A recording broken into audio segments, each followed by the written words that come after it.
Hello guys, இன்றைக்கி இந்த ஸ்டோரியோட episode 2 தான் பார்க்க போகிறோம்.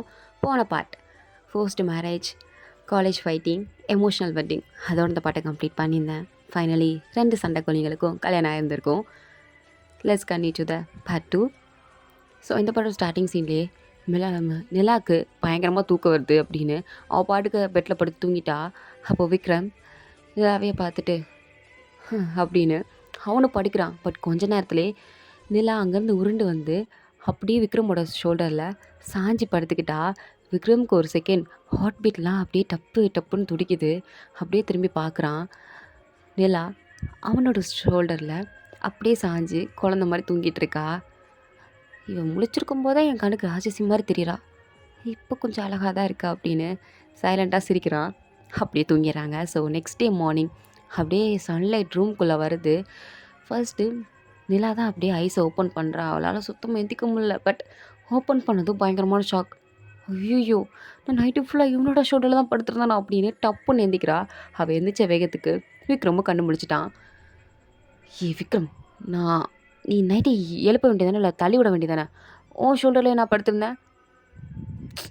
ரிலாக்ஸ், எனக்கு ஒன்றும் மேலே அந்தளவுக்கு இன்ட்ரெஸ்ட் இல்லை, சரியா? எனக்கே தெரியல அப்படின்னு போய் சொல்கிறான். இதை கேட்ட நிலாவா அப்படின்னு அவங்க அப்படியே முறைச்சிட்டு இருக்கும்போது கரெக்டாக விக்ரமோட அம்மா உள்ளே வராங்க. வந்ததும் ஓ மை காட், 2 பேரும் க்யூட்டாக இருக்கீங்க, சீக்கிரமாக எழுந்திரிச்சு வந்துடுறீங்களா? பிரேக்ஃபாஸ்ட் ரெடியாக இருக்குது. ம் சரிம்மா அப்படின்றான். அதுக்கு நிலாவும் ஓகே ஆண்டி அப்படின்னு சொல்லிட்டு 2 பேரும் யார் ஃபஸ்ட்டு குளிக்கிறதுன்னு சண்டை போட்டுட்ருக்காங்க. ஃபஸ்ட்டு விக்ரம் டவல் எடுத்துட்டு உள்ளே போகிறானா. மிராவா இரு நான் தான் உள்ளே போவேன். இல்லை நான் தான் போவேன். இல்லை நான் தான் போவேன். நான் தாண்டி போவேன். நான் தாண்டா போவேன். நான் தான் போவேன். பாரு விக்ரம், நான் சீக்கிரம் ரெடி ஆகணும். நான் குளிச்சுட்டு வரதுக்கே லேட் ஆகும். அதைத்தான் நானும் சொல்கிறேன். நீ குளிச்சுட்டு வரேன் லேட் ஆகும். நான் குளிச்சா டக்குன்னு குளிச்சுட்டு வந்துடுவேன். லிசன் விக்ரம், இப்போலாம் பண்ணிகிட்டு இருக்காத, தள்ளி நில்லு. நான் ஃபஸ்ட் குளிச்சுட்டு வரேன். நான் ஹேர்லாம் வாஷ் பண்ணணும். நான்லாம் வாஷே பண்ண மாட்டேன். நான் டக்குன்னு வந்துடுவேன். நோ நோ நோ நோ நான் தான் போவேன் அப்படின்னு 2 பேரும் சொல்லிட்டு இருக்கும்போது ஒன்று விக்ரமா வேணாவா 2 பேரும் ஒன்றா போகலாமா அப்படின்னு கேட்குறான். ஒரு செகண்ட் இல்லை அப்படியே ஷாக் ஆகி என்ன சொன்னேன் அப்படின்ற மாதிரி பார்த்துட்டு இருக்கும்போது நத்திங், உன்னை கொன்றுவேன் பார்த்துக்கோ அப்படின்னு அவனோட காலையே மிதிச்சிட்டு உள்ளே போயிட்டா. உள்ளே வந்ததும் அவளுக்கு ஒரு மாதிரி நர்வஸாக இருக்குது. என்ன அவன் ஒன்றா குளிக்கலான்றான்?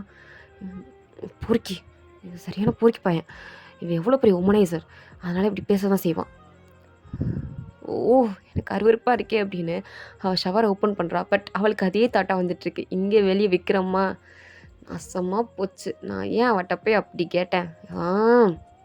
பைத்தியம் விக்ரம், நீ பைத்தியம் அப்படின்னு சொல்லிட்டு புலம்பிகிட்டு இருக்கான். அப்போது நிலாவும் குளிச்சுட்டு வெளில வந்துட்டா. நிலா அப்படியே லைட்டாக சுடிதார்லாம் வந்திருப்பா. அப்படியே பார்க்குற மேலங்கிலையும் அவளா என்ன பார்க்குற அப்படின்றா. ஒன்றும் இல்லை தாயே அப்படின்னு உள்ளே போயிட்டான். வரதுக்குள்ளே இவள் அப்படியே வேகமாக சீவிட்டு ஹேரையும் ட்ரை பண்ணிவிட்டு கீழே போயிட்டா. விக்ரமும் வெளில வரான். வந்து ஷர்ட்டை போட்டுட்டு அவனும் கீழே வரான். பெரிய டைனிங் டேபிள், ஃபேமிலியில் இருக்க எல்லோரும் உட்காந்துருக்காங்க. அவங்க எல்லோரும் நிலாவையும் விக்ரமையும் விடாமல் பார்த்துட்டு இருக்கும்போது நிலா வந்து ஏன் எல்லோரும் இப்படி பார்த்துட்ருக்கீங்க அப்படின்னு கேட்குறா. மா சாப்பாடு போடுமா, சாப்பிட்ணும். சாப்பாடெலாம் போடுவோம், நீ ஃபஸ்ட்டு இந்த ஸ்வீட் எடுத்து நிலாவுக்கு ஊட்டி விடு. நிலா கூட்டணுமா? ஏன் அவளுக்கு கையிலையா, சாப்பிட மாட்டாளா? டே, இது நம்ம ஃபேமிலியில் ஒரு சம்பிரதாயம் மாதிரி. நானும் அப்பாவும் கூட இந்த மாதிரி குட்டியெல்லாம் விட்டோம் தெரியுமா? ஓவராக பேசாமல் நிலா கூட்டி விடு. ஸோ அப்படின்னு சரி சோர்லன்ட்டாங்களே என்ன செய்ய அப்படின்னு அவனும் ஸ்வீட் எடுத்து நிலாவோட வாய்க்கிட்ட வைக்கிறான். நிலா அப்படியே அவனை ஒரு பார்வை பார்க்குறான். அவனும் கண்ணாலே வாங்குடி அப்படின்ற மாதிரி பார்க்குறான். சரி அப்படின்னு அவளும் ஒரு பைட் அடுத்து அதே ஸ்வீட்டையே வாங்கி நிலாவை விக்ரம் கூட்ட சொல்கிறாங்க. நிலாவா ஊட்டணுமா அப்படின்ற மாதிரி கேட்குறா. ஊட்டி தான் ஆகணும். சரி, அதே மாதிரி நிலாவும் ஊட்டுறா. விக்ரமும் அமைதியாக வாங்கிக்கிட்டான். ஸோ 2 பேரும் அடுத்து சாப்பிட்டுட்டு காலேஜ் கிளம்பி போகிறாங்க. ஆக்சுவலி என்னென்னா அவங்க இன்னுமே காலேஜை வந்து ட்ராப் அவுட் பண்ணலை. அந்த ஃபைட்டுக்கு அப்புறம் திருப்பி இந்த காலேஜ் சீன் வந்து கண்டினியூ ஆகுது. நான் மாற்றி சொல்லிட்டேன், சாரி. ஸோ இப்போ 2 பேருமே கல்யாணம் ஆன நெக்ஸ்ட் டேவே காலேஜுக்கு வராங்க. காலேஜில் இருக்க எல்லா கேர்ள்ஸ் அப்படியே பொறாமையோட கோவத்தோட நிலாவை பார்க்குறாங்க. பிகாஸ் விக்ரம் காலேஜ்லேயே பெரிய ஒரு ஆள், most famous and popularity in girls மத்தியில், அவங்க மத்தியில் ரொம்ப பாப்புலாரிட்டி. பட் அவனை போய் இவ கல்யாணம் பண்ணிக்கிட்டாலே, அதுவும் நிலா கல்யாணம் பண்ணிக்கிட்டாலே அப்படின்னு எல்லாரும் நிலாவையும் முறைச்சி பார்த்துட்ருக்க. எல்லோரும் காசிப் வேறு பேசுகிறாங்க. நிலாக்கெலாம் சுத்தமாக பிடிக்கல, ஒரு மாதிரி கடுப்பாக தான் இருக்குது. இதில் வேறு ஒரு பொண்ணு நிலாவை வேறு இடிச்சிட்டு அவள் திங்ஸ் எல்லாம் கீழே வந்துச்சு எடுத்துகிட்டு இருக்கும்போதே, ச்சே போயும் போய் இவளையா கல்யாணம் பண்ணியிருக்கான் டர்ட்டி கேர்ள் அப்படின்னு ஒரு மாதிரி அசிங்கமாக சொல்லிட்டு போகிறா. நிலாவுக்கு ரொம்ப ஹர்ட் ஆகிட்டு ஒரு மாதிரி கண் கலங்கின நிலமையில எழுந்துச்சு நிற்கிறா. பட் அவள் எழுந்திரிச்சிருந்ததும் ஒரு கை அப்படியே நிலாவோட கை வந்து பிடிக்குது. யாருன்னு பார்த்தா விக்ரம் தான். விக்ரம் நிலாவோட கையை பிடிச்சிட்டு எல்லாரை பார்த்தும் கை பலமாக தட்டுறான். எல்லோரும் திரும்பி பார்க்குறாங்க. லிசன், உங்கள் எல்லாருக்கும் தெரியும் நான் யாருன்னு, விக்ரம் அண்ட் இவ நிலா அப்படின்னு சொல்லிட்டு நிலாவோட ஷோல்டரில் கையை போட்டு அவளை கிட்ட இழுத்துட்டு, now she is my wife, அவன் என் பொண்டாட்டி, புரியுதா? இதுக்கடுத்து யாரும் அவளை பற்றி காசிப் பேசக்கூடாது, ஓகே? அப்படி பேசுனீங்க நடக்கிறதே வேறு. அண்ட் அவளுக்கு ஏதாவது பண்ணணும்னு நினச்சிங்க, இந்த காலேஜில் என்ன இந்த ஊர்லேயே நீங்கள் இருக்க மாட்டீங்க, அந்தளவுக்கு ஆக்கி விட்ருவேன், புரியுதா? அப்படின்னு சொல்லிட்டு நிலாவோட பேக் எல்லாத்தையும் எடுத்துகிட்டு நிலா கூட்டிகிட்டு கிளாஸில் போய் விடுறான். நிலாவுக்கு ஒரு செகண்ட் அப்படியே ஷாக்கு, அப்படியே ஒரு மாதிரி அதிர்ச்சியில் தான் இருக்கா. எப்போ பார்த்தாலும் அவங்ககிட்ட சண்டை போடுவா. பட் திஸ் டைம் விக்ரம் அப்படி இல்லை, தனக்காண்டி நின்னானே, அது ஒய்ஃபுல்லாம் சொன்னானே அப்படின்னு ஒரு மாதிரி கிளாஸ் ரூமில் அதை பற்றி தான் யோசிச்சுட்டு இருக்கா. பட் இது எல்லாத்தையும் ஒரு பொண்ணு கேட்டிருப்பா, ஒரு மிஸ்டிக் கேர்ள், விக்ரமோட கசின் சிஸ்டர். விக்ரமை ஒன் சைடாக லவ் பண்ணவ. அவள் இதெல்லாத்தையும் பார்த்துட்டு, பரவாயில்ல விக்ரம், நீ இவ்வளோ தூரம் நிலாக்காண்டி இறங்கி பேசுவியா? நேற்று தான் கல்யாணம் ஆச்சு, அதுக்குள்ளே மாக்கிட்டாளா அப்படின்னு வெள்ளத்தனமாக சிரிச்சிட்டு இருக்கா. இங்கே விக்ரம் யார் அது அப்படின்னு செக் பண்ணிகிட்ருக்கான். ஏன்னா இந்த விக்ரமோட இமெயிலேருந்து இந்த மாதிரி கொஷின் பேப்பர் வந்து லீக் ஆயிடுச்சு அப்படின்னு பிரின்ஸிபலுக்கு ஒரு இமெயில் போயிருந்திருக்கும். அதை பண்ணது நிலா தான் அப்படின்னு எவிடன்ஸோட ஃபோட்டோ பண்ண மாதிரி இருந்திருக்கும். ஸோ அதை வந்து விக்ரம் பண்ணலை. பட் யார் பண்ணா அப்படின்னு தெரியலை, அந்த மாதிரி ஃப்ரேம் பண்ணது. அதனால் நம்ம காலேஜெல்லாம் பண்ணியிருக்கோம், லொக்கேஷன் காட்டியிருக்கோம். ஸோ காலேஜோட சிசிடிவி ஃபுட்டேஜ் எல்லாம் விக்ரம் செக் பண்ணி பார்த்தா அது எதுவுமே கிளியராக இல்லை, இருக்குது. பட் ஃபேஸை வந்து சரியாக தெரியல. அது பண்ண இந்த கசின் சிஸ்டர் தான், பட் அவளோட ஃபேஸ் வந்து கிளியராக தெரியல.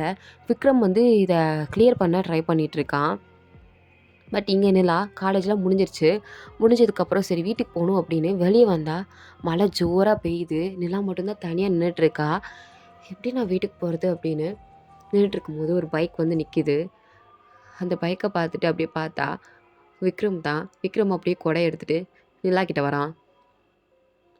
என் கூட வா. இல்லை, எனக்கு வீட்டுக்கு வழி தெரியும், நான் தனியாகவே போய்க்கிறேன், நீ போ. இங்கே பாரு நிலா, கட்டுப்பேத்தாத, ஒழுங்காக வந்து வண்டியில் ஏறு. மழை கூட பாரு நின்றுச்சு, உன்னை தனியெல்லாம் என்னால் விட்டுட்டு போக முடியாது. ஒழுங்காக வந்து வண்டியில் ஏறியா, இல்லைன்னா உன்னை தூக்கிட்டு வந்து வைக்கவா அப்படின்னு சொன்னதும் நிலா எதுவும் பேசாமல் அமைதியாக வந்து அவனோட வண்டியில் ஏறி உட்காந்துக்கிறா. ஸோ 2 பேரும் அப்படியே கப்பலாக அந்த காலேஜ் கேம்பஸ் விட்டு வெளியே போகிறாங்களா. ஸோ இது எல்லாரையும் பேன்னு பார்த்துட்ருக்காங்க. அங்கே வெளில வந்ததுக்கப்புறம் விக்ரம் வேணும்னு ஸ்பீடாக போகிறானா. நிலாவுக்கு அவனை பிடிக்கணும் அப்படின்னு தோணலை, ஆனாலும் பயமாக இருக்குது. ஸோ லைட்டாக அவனோட ஷர்ட்டை மட்டும் டைட்டாக பிடிச்சிக்கிறா. விக்ரமும் அப்படியே சீக்ரெட்டாக ஸ்மைல் பண்ணிவிட்டு அப்படியே வீட்டுக்கு வந்துட்டான். ஸோ வீட்டுக்கு வந்ததும் நிலாவுக்கு ஒரு சர்ப்ரைஸ். ஏன்னா நிலாவோட சைல்ட்ஹுட் ஃப்ரெண்ட் ஆரவ் அங்கே உட்காந்துருக்கான். அவனை பார்த்ததும் நிலா அப்படியே அவ்வளோ மருந்து எக்ஸைட் ஆகி ஆரவ் அப்படின்னு சொல்லிட்டு கத்திட்டு ஓடுறா. அது பார்த்தாதுன்னு அவங்ககிட்ட ரொம்ப எக்ஸைட்டாக பேசிட்டு அதுவும் சிரிச்சு சிரிச்சு பேசுகிறாளா. இதை வீட்டுக்குள்ளே நின்று என்ட்ரன்ஸ்லேயே தான், விக்ரம் வீட்டுக்குள்ளே கூட வந்திருக்க மாட்டான். அப்படியே ஒரு செகண்ட் ஷாக் ஆகி பார்த்துட்ருக்கான். அவனுக்கு சுத்தமாக பிடிக்கல நிலா இவ்வளோ ஹாப்பியாக, அதுவும் இன்னொரு பையன்கிட்ட பேசுகிறது விக்ரமால் ஏற்றுக்கவே முடியல. அப்படியே ஒரு மாதிரி கட்டுப்பில் நின்று பார்த்துட்ருக்கான். அவன் என்னன்னா கேஷுவலாக நிலாவோட ஷோல்டரில் கையை போடுறது, நிலா கையை பிடிச்சி பேசுகிறது. இன்னுமே நிலா மழையில் லைட்டாக நனைஞ்சிருந்துருப்பா. ஸோ அந்த ஈரத்துணியோடு தான் உட்காந்து பேசிகிட்டு இருக்கா. அப்போது விக்ரம் உள்ள வரான். விக்ரமை பார்த்ததும் அரவ், இது இது என்னோட ஹஸ்பண்ட் விக்ரம் அப்படின்னு இன்ட்ரடியூஸ் பண்ணி வைக்கிறா. எவ்வளோ நேரம் கோவமாக இருந்த விக்ரம் இவன் ஹஸ்பண்ட்னு சொன்ன ஒரு வார்த்தையில் அப்படியே மெல்ட் ஆகிட்டாப்புல. அப்படியே ஒரு செகண்ட் பார்த்துட்ருக்கான். நிலா வா, ட்ரெஸ் சேஞ்ச் பண்ணு, ஈரத்தோடு நின்று பேசிகிட்டு இருப்பியா? இல்லை இல்லை இல்லை, நான் இன்னும் ரொம்ப வருஷம் கழிச்சு பார்த்துருக்கேன், நான் பேசிட்டு வரேன். காஃபி? யா ஷுர், ஓகே இரு அப்படின்னு ரொம்ப எக்ஸைட்மெண்ட்டில் காஃபி போடலாம் போகிறா. ஆரவும் விக்ரம் பார்த்து ஹாய் ப்ரோன்னு சொல்லும் போது விக்ரம் ஹாய் அப்படின்னு மட்டும் சொல்லிட்டு கிச்சனுக்குள்ளே வந்து, என்ன பண்ணிகிட்ருக்க நீ, என்ன உனக்கு தள்ளு அப்படின்னு ஆரவ விடவே மாட்டேங்கிற. ஆரவ் நல்லா பேசிகிட்டு இருக்கும்போது ஃபேமிலி மெம்பர்ஸ்லாம் வந்துட்டாங்கன்னு சொல்லிட்டு விக்ரமும் அமைதியாக இருக்கான். ஸோ அவன் போனதுக்கப்புறம் எல்லாம் ட்ரெஸ் சேஞ்ச் பண்ணலாம் ரூமுக்கு வந்திருப்பா. பட் விக்ரம் கையை பிடிச்சி இழுத்துட்டு விட மாட்டேங்கிறான். விக்ரம் நீ என்ன பண்ணிகிட்ருக்க? நீ என்ன பண்ணிகிட்ருக்க நிலா? நான் என்ன பண்ணேன்? என்ன பண்ணியா? எதுக்கு அவன்கிட்ட அவ்வளோ க்ளோஸாக சிரிச்சு சிரிச்சு பேசிகிட்டு இருக்க? அவன் அவ்வளோ முக்கியமா உனக்கு? உனக்கு என்ன? உனக்கு என்ன கவலை? எனக்கு கவலை இருக்கும்டி. நீ என் பொண்டாட்டில எனக்கு கவலை இல்லையா அப்படின்றான். இதை கேட்டதும் ஒரு செகண்ட் நிலாவும் அப்படியே அமைதியாக விக்ரமை பார்க்க, விக்ரமும் அமைதியாக நிலாவை பார்த்துட்ருக்கான். ஸோ 2 பேரும் எப்படி பார்த்துட்டே இருக்கும்போது, நிலாவா நான் உன் ஒய்ஃப் தானே? அப்போ கையை விடு. ஏன் இப்படி டைட்டாக பிடிக்கிற? நீ என் ஒய்ஃப் தானே? உன் கையை பிடிக்கலன்னு இருக்குது, என் பொண்டாட்டி கையை பிடிக்கக்கூடாதா?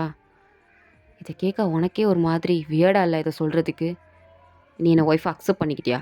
இல்லை ஜஸ்ட் ஒய்ஃப்னு ரொம்ப துள்ளாத விடு அப்படின்னு 2 பேரும் சண்டை போட்டுக்கிட்டு இருக்காங்க. விக்ரமும் ஒரு கட்டத்தில் நிலாவோட கை விட்டுட்டான். பட் கொஞ்சம் ஃபோர்ஸாக விட்டுட்டான் போல்.